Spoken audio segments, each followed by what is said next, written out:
Hi, everyone. I'm David White, National Executive Director of SAG-AFTRA. Once again, I will not be joined by President Gabrielle Carteris, who is off working on a refresh of 90210, which I know will please all of the show's fans. But I wanted to welcome all of you to the SAG-AFTRA podcast. This is part 2 of my conversation with Jeff Cole and Sanjay Sharma about the massive disruption taking place in all facets of the entertainment industry.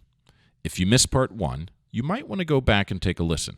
It was truly a masterclass on this subject from 2 distinguished experts. Jeff Cole is a research professor and director of the Center for the Digital Future at USC Annenberg School for Communication and Journalism, and Sanjay Sharma is the co-founder and CEO of Marginal Media Works. Both of these individuals have very distinguished backgrounds and are go-to people for those trying to figure out the direction and pace of change in this industry. So, let's begin part 2. One of the frames that I use when talking with our staff and with our members about how to understand all the disruption and changes going on, not just in entertainment, but also for us in advertising. Our commercials contract is a big contract for us, is the traditional disposition towards mass media and everything needed to grab large and larger markets, and that was the base sign of success and victory.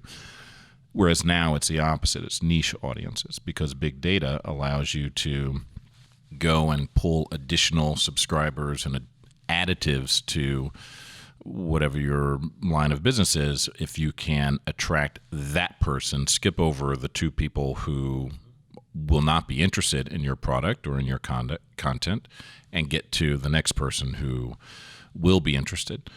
I am struck by the level of excitement that we all have, myself included, when I think about those terrific business models and the possibility of refining the content coming to us according to what we have demonstrated we want to watch.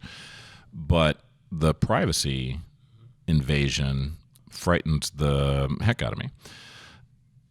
Do you think, as an observer and players in the industry, that the concern about privacy will be one of the major things to stop this train, as I think on the front line right now, Europe, and are also plenty of advocates in the States and some in other countries, really begin to curb some of the use of big data, the use of this technology on the company's ability to peer into our souls and to understand, to predict what it is that we want to watch and where it is that we're going to move, et cetera. Do you think privacy is something that curbs this? Or So data, to me, there's a privacy concern, and then there's a sort of programming concern. The first part of that is what makes internet-enabled streaming services so powerful is by gathering the viewing behavior, they can then program, in theory, better for you, and they can surface content better for you, right? They can be better curators of content, usually algorithmic curators of content. I know that you love Korean horror movies. I'm going to keep sending you the most recent Korean horror movies. Here's Train to Busan. And you watched it all the way to the end. I'm going to send you another one right after that, right? On the one hand, that is amazing, because often these are films or TV shows that are actually pretty hard to find. So the ability to better service you that content and then commission more of that content is fantastic. The downside of that is, and this leads into sort of the privacy question, because this hits more of what's happening and what we see happening with Facebook in particular, but the large social platforms, is this sort of echo chamber. We lose a little bit of the magic of discovering things that are not exactly what you are kind of predisposed to like. To All the Boys I Loved Before, right? Breakout hit. I was like, I never even heard of it until I had to like go find it on Netflix. It's not programmed for me. And I love the movie, right? So you start to lose out on the magical discovery that you stumbled upon because you're sort of being overserved exactly what you want. So I think the platforms like Spotify, which I also love, have a little bit of both, because you can still find everything you like. There are curated playlists for different types of music, right? And there's a little bit of magic of discovery in there, right? So you can stumble upon new stuff. You can pick what you want to get into. You can go down, kind of magical music holes if you want and find new stuff that's literally new or that's from old artists that you might never heard of. And so it revives catalog. And so I think what they've done really well is balance that sort of algorithmic curation and done it by category and genre. I think we'll start to see more human curated, editorially curated content coming in on all of these platforms, because I think we are trying to say, the newspapers have all been decimated, and we used to trust film critics, music critics, and there were sort of authoritative sources on what was new and what was cool and what was different, right? That's a part of data I think that we don't often talk about that much, is what are we losing by being overserved exactly what we want? And then the privacy part of it, I think I'm of two minds. On platforms that are contained, like Netflix, like Spotify, I'm personally okay with this sort of exchange of what's going on there, right? Like, I'm okay with them knowing all the music I'm listening to, all the TV shows and movies I'm watching. Platforms like Facebook, right, are really, their usage of data is fundamentally different, right? Not just because of, well, in large part because of advertising as their driving model, but their ability to steer new parts of the business or steer things to you, especially in like news. These are just wildly different usages of data. And so I do think there's going to be, we're seeing it in Europe. I think we're going to see it here. It's something that people kind of more readily understand and are rightfully more vocal about. I'm a little surprised it's taken this long. We're a few years into a presidency where our social platforms were weaponized against us by a foreign government. And so suddenly people are finally saying, hey, wait a second, how does that actually work? How does Google make money? How does Facebook make money? So I do believe there will be regulatory intervention, both from the privacy point of view and likely from an antitrust point of view. Interesting. Jeff? What's your view on the privacy issue? Sanjay's done a great job of showing how if you share your data, if you share your activity with these giants, they can deliver content and other things that you want. And that's very powerful. I am a little more, not more, I'm concerned about privacy. I don't want to live in a world, where Scott McNealy, the founder of Sun Microsystem, where the quote that attributed to him, "There is no privacy, get over it," is sort of our governing constitution. And, people may look at Netflix and say, who cares if people know what I watch? Back in the 80s, when Reagan nominated Robert Bork to the Supreme Court, a enterprising reporter went to his local Blockbuster, for your younger fans, David, the store that used to have video cassettes and DVDs with overpriced late charges, and asked to see the videos that Bork was renting. And the Blockbuster didn't even think twice before saying, here's everything he rented. Now, it turned out it was just action movies, not porn. But there is real privacy in that information. So I worry about that. I worry about that with all of these companies. Facebook has shown that it's not a competent guardian of our privacy and our security. I totally agree with Sanjay. I think Facebook and YouTube are going to feel a world of pain on the privacy issue. I'm not convinced Facebook survives. I'm not convinced it doesn't survive. And as he mentioned, and I would just echo, I think once they get past that, then I think governments around the world are going to go after them on size. So, I think privacy is a key issue. We care greatly about our privacy, and we shouldn't have to surrender all of it to watch entertainment or to go online. As I think about business models and I think about Netflix, just to use as an example, I love the fact that both of you are bullish on Netflix because it purchases so much content. So if a business like that doesn't work, it affects everybody. What do you think? And Jeff, I'll direct this to you first. Does a business like Netflix, which is focused on one thing, in the words of one business guru, you can either be a fox or a mole, and moles tend to win the day because they burrow and that's all that they do, whereas a fox may be more clever, but a fox tries to do a whole bunch of things. And so there's this whole business framework of the mole actually being more successful in achieving its goals.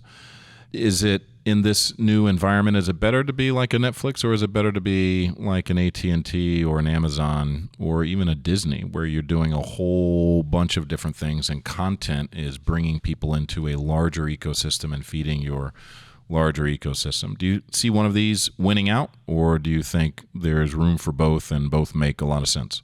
I think they coexist. Well, first of all, I don't think of Netflix as just doing one thing. I mean, they are theatrical film quality, they're series, they're a stand-up comedian, they're almost everything except sports, but they're not part of that whole ecosystem that Disney pioneered with theme parks, and then, Time Warner and cable companies and publishing. But I think those two models easily work well. It's all just a matter of, do you have the content people want, and will they pay for it? And incidentally, on business models, I think we're at the limit of how many of these we're going to pay subscriptions for. I think we're on the verge of advertiser-supported on-demand services. So I think that business model is going to change. But to your bigger question, I think there's going to be a hybrid of the two different types. Sanjay, what do you think? I agree.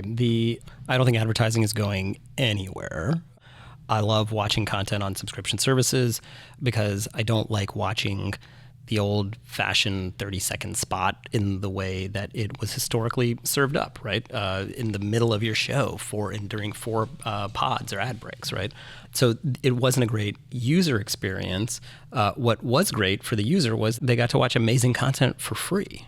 I'll have to fact check this, but I think the size of the U.S. ad market is probably this year $250 billion.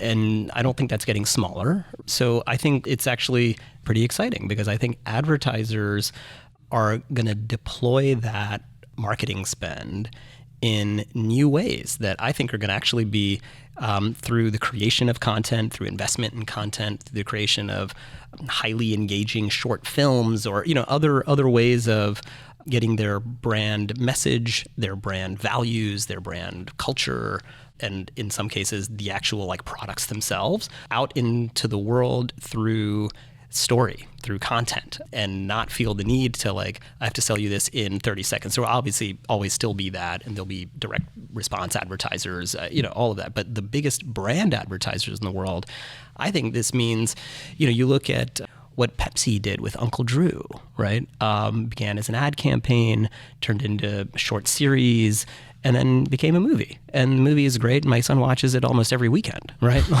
So it's a way for a brand to actually live in real culture through great storytelling, enable a great film to get made, enable careers to get made, maybe help get Kyrie to LA. But we wouldn't have thought of advertising in that way just a few years ago, right? So I think the ad market is still going to be as strong as ever, and I'm excited that more brands, I think, will start to be open, whether they're open to it or whether they're forced to be open to it, to get in front of people and be a meaningful part of people's lives through enabling experiences that they value: festivals, movies, music, things like that, right? Yeah, great. Let me just say, our members get some cash money from these 30-second commercials. So I just want to put a plug in. I like them. I'm ready to watch the 30-second commercials. I realize not everyone may feel that way, but we love commercials. 30-second commercials. That's right. I don't think they're going anywhere immediately, and the best ones are great. Stanley Kubrick loved the 30-second spot. That's right. That's right. Kudos for Stanley. Just a short extension to that question. There's often talk about the shrinking role of America and North America in this game as studios rush to get into the China market, and as the bucket of new subscribers for Netflix or for any other company matures in North America, and so they have to look elsewhere. Do you think that's going to shift opportunities for talent, for American talent, Or is this along the lines of what you talked about in your example about the Indian consumer watching a German show? It doesn't. It just expands the pie for everybody. I personally think it expands it, right? I mean, you're right. The biggest growing markets for entertainment, they're probably the biggest growing markets generally, are Asia, South America. We see a series like Narcos. It's kind of in English and in Spanish. Does incredibly well in most territories around the world, not just the U.S., not just Spanish-speaking territories, right? I think it's pretty exciting. We see countries that have rich cinematic traditions like Korea, which has a great writer-director tradition across genres, from comedy and rom-com to horror, that I think American audiences will resonate with, right? So I think there'll be greater cross-pollination from local language content for local territories, exposure of that content broadly around the world, because you don't have to go to a small indie theater to now find that. You can just go find it on Netflix. And my hope is that for American or, immigrant Americans like me, there's a greater connectivity between our sort of training in, call it, Western storytelling or American production values and aesthetics, that I think actually around the world, people generally do see us as a leader, without sounding too nationalistic about it, but I think they do see America and Hollywood as leaders in storytelling, and I think that's right. So I think there'll be a lot of opportunity for creative talent here. I think they'll be valued in expanding markets, and filmmakers in those other territories all wanting to come here. There's still something about, like, I've sat with actors and writers and directors from around the world, and there is still something about them wanting to come here and make a movie in America, right? And so I think that's exciting. And Jeff, I'm going to ask you the same question. I'm just going to expand a little bit. I keep mentioning Netflix. In fact, we have lots of platforms and lots of companies, and we don't want to be an advertisement for any one of them. They could get this on Amazon, or they could get this on, in the future, Disney Plus or Warner Hulu Media, or what have you. Yeah. Exactly. Yes. So for these platforms, Jeff, what's your response to the question? Well, to that point, I mean, as far as the shrinking of the U.S., I mean, if you look at the movie industry, historically, American box office was 50% of global box office. That has shrunk to now under a third. So there's no question that America, the revenues we generate aren't enough to sustain $200 million films, and it has shrunk. But where, and this I think is important for SAG's members and the whole community, there's still no country on earth that makes content almost everybody wants to watch. The Chinese film industry has grown, but very little of that plays successfully as a blockbuster around the world. India, the biggest film industry in the world in size, but most of that doesn't export except to neighboring countries. No one has rivaled us yet. Maybe it will come. No one has rivaled us for creating entertainment that plays around the world in almost every country. American films, American television are at least half of the top 10. So the importance of the American audience to the total overall revenue has shrunk, but I think the importance of American content is as big as it's ever been. That's great. Something that you said, Sanjay, struck a chord in me when we talk about the global audience, and you rightly, I believe, focused on Asia and South and Latin America, and Europe is in there, and North America is in there. When are we going to see people pay attention to the continent of Africa and all of the consumers? I mean, that is a continent filled with countries whose citizens love entertainment in so many ways, and they've got this thriving film industry in Nigeria and in these other countries. And I mean, is this going to be another hole where it just passes over? And what do you think? I think it's a big opportunity. I'm glad you mentioned it, because it gets left off of these lists because many of the lists are about purely financial, right? I think Nigeria is. I think India. I think Jeff, you said India is the largest film industry in the world. I think Nigeria is actually the largest film producing country in the world in terms of numbers of movies that get made there, right? The average budget is really, really low, right? But it's clearly, between all of the amazing fiction writing and Afrofuturism that is coming out of there and the amazing film talent that's coming out of there, I think it's a huge opportunity both for local language content and investment and for writers, directors, actors coming out of the continent and having global appeal. We're absolutely going to see that happen. You think we will? Jeff, do you feel the same way? Yeah, the barriers to entry in film and television have never been more level, more equal, and that will greatly benefit continents like Africa that don't have the tradition or the history as much. So, yeah, I think this is an incredible opportunity. And we always cared about their consumers, but now I think they're going to be creators of their own content much more than they've ever been.